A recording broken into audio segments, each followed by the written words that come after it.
All right, hello everybody. Welcome to my newly revamped YouTube channel. As many of you have probably already noticed, I've gone ahead and deleted all my AMVs and have re-uploaded a handful of them to my side channel, and more will come with that.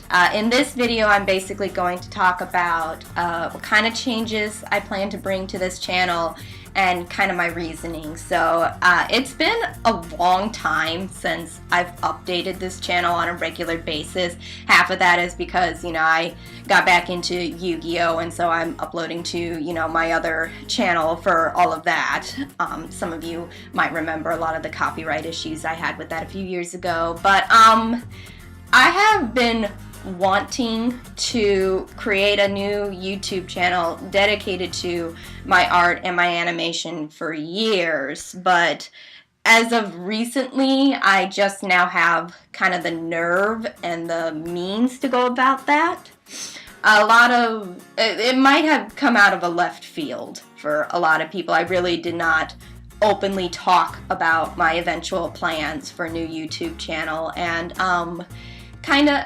I pretty much realized I didn't want to leave this channel. I've had this channel, I believe I created it in 2010 as a backup channel to my first one, but I didn't actively use it until 2012. But I've had it since then, and that's quite a few years to have a channel, and I just, it felt like kind of a waste to just sort of abandon it while I go and pursue other things. And I've seen a handful of other creators, rather than just create a brand new channel, they just go ahead and revamp their old one. So that's what I plan on doing. So kind of, I'm not giving up editing. I don't think I'll ever formally be like, okay, this is my last video ever, because I still do love editing. I still love creating AMVs, and I still will hear songs and will think of characters and fandoms that I've been a part of. So I don't think I'll ever formally quit. It's just going to be a very, very long hiatus. Okay, but yeah, so the side channel is there. I'll link it in the description for those who haven't seen it yet. And yeah, just feel free. I've only uploaded a handful of my most popular videos, but I made a video where you can request certain ones to be updated. So yeah, that's really what's to become of like my future as an editor. So, but as far as this channel is concerned, kind of what the plans I have for it, it's like animation is a huge part of my life. I think that's something that anyone who has been with me this long would know, and it's but animation obviously is very time consuming, and yeah, it takes a long time to be able to produce quality content on a regular basis. So I would think to myself, how do I, come up with more content on a regular basis? And, the obvious choice would be, speed paints, and just go ahead and upload those. But there was always something kind of impersonal to me about just, recording it, adding some music, and then just putting it up there. No disrespect to people who do that, it's like we all have lives. But I noticed a lot of speed painters, mostly traditional artists, but I've seen digital artists do it as well. They talk during their speed paints. They go ahead and give a commentary, and that felt a lot better, for lack of other words. That felt a little more secure to me. Like, okay, yeah, I could go ahead and talk. Of course I can talk. I could talk forever. Anyway, but then kind of what the struggle from there was, well, what do I talk about? It's just given the freedom to talk, well, what do I talk about? And, the obvious answer would be, talk about art, and I will talk about art, just kind of like my influences, my opinions on certain aspects, but I still just feel like so much of a nuance to all this that I see a lot of content creators, they like give advice, like, oh, here's a shading tutorial, here's a coloring tutorial, and I just feel like I'm so brand new to all of this that I just, at this point in my life, I just can't think of anything that I could say that a million other people have not already said and have said better. So, there's talking about my stories and my OCs, my own characters, which a lot of people do.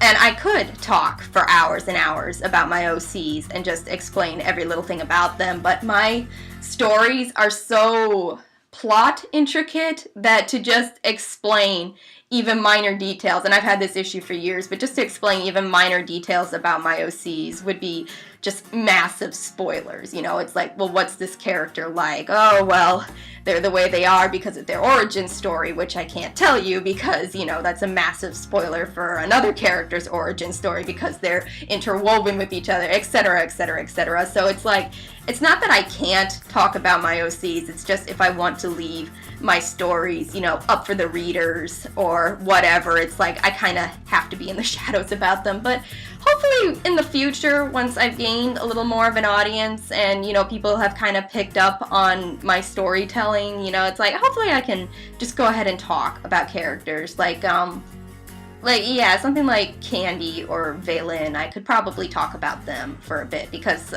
their stories have been told. Valen's is at the halfway point, but Candy's story has been told. I could talk about her. Anyway, so I was stuck for a while as to what I would talk about, you know, in these vlogs, and I have it narrowed down to a couple of different categories, you know. So, the first one, probably kind of the most obvious when transitioning into this, I'm going to call them like my talks, you know. I'll have them set up in different playlists, but fandom, yeah, just talk about fandom and more kind of my experience as a content creator rather than like specific fandoms, you know, talk about like my experience being an editor on YouTube, talk about my experiences drawing fan art and writing fan fiction and just kind of being in fandom in general. You know, I think that would be an obvious transition since a lot of people do know me for fandom and have known me for years as being part of fandom. So rather than specifically, you know, like, oh, I've been in X fandom, here's what it was like, but that might come up here and there.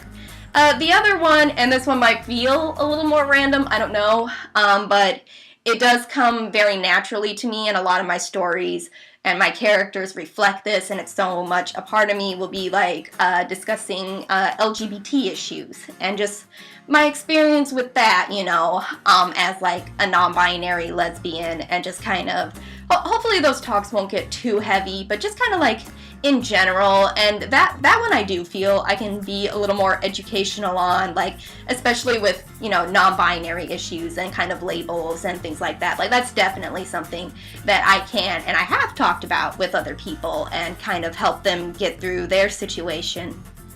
And so there's that. And then third one, this one's definitely kind of, and for people who have known me, they know that this is something that, you know, I bring up quite a bit. So hopefully it doesn't feel too out of place. But just general, I'm going to call it toxic talks, where I basically talk about kind of like the more unhealthy side of relationships. And that's another theme that occurs quite a bit in my stories. You know, people kind of coming to terms with the fact that, you know, they've been through a rough situation, you know. And again, I don't mean for the this to get like super heavy and super uncomfortable. It's more just kind of, you know, it's like I've experienced it throughout my life and I've done a lot of research on it to kind of understand it better and to get out of it quicker, and that is something I feel that, you know, I could give advice on, or at the very least, you know, give information about.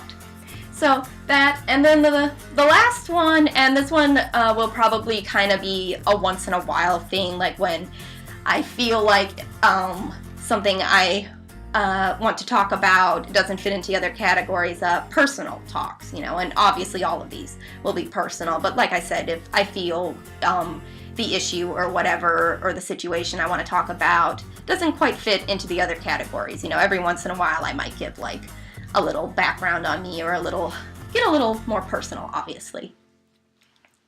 So that's essentially what I plan to do with this channel now. I don't know how often updates are going to be right away because unfortunately I do work like a full-time job, and so my time to dedicate to this is limited, but just recently I finally found like the nerve and the means to go ahead and get this started. So it was kind of like, you know, why not? what better time than the present? So yeah, so thank you everyone for sticking around with me for all these years, and thank you to everyone hopefully planning on sticking around through, you know, the next several years and wherever this journey will take me. You know, I really appreciate just every kind of feedback I've ever gotten. You know, it's just like I would not still be here doing all this if it weren't for, you know, my friends and my fans and just people who have always been so supportive. So thank you very much. If you're interested in checking out any of my stories, yeah, I draw webcomics. I do have a website. I'll link that below. If you're interested in supporting at all, you know, I do have a Patreon. I do have a Ko-fi, you know, all that, you know, shameless plug-in stuff. All right, but anyway, so hopefully this kind of explains, you know, why I'm doing what I'm doing and where I plan on going with it. And yeah, I will talk to you guys more in the future. I look forward to this. So yeah, let's just see where this goes. So have a great day, and I love you all. Bye-bye.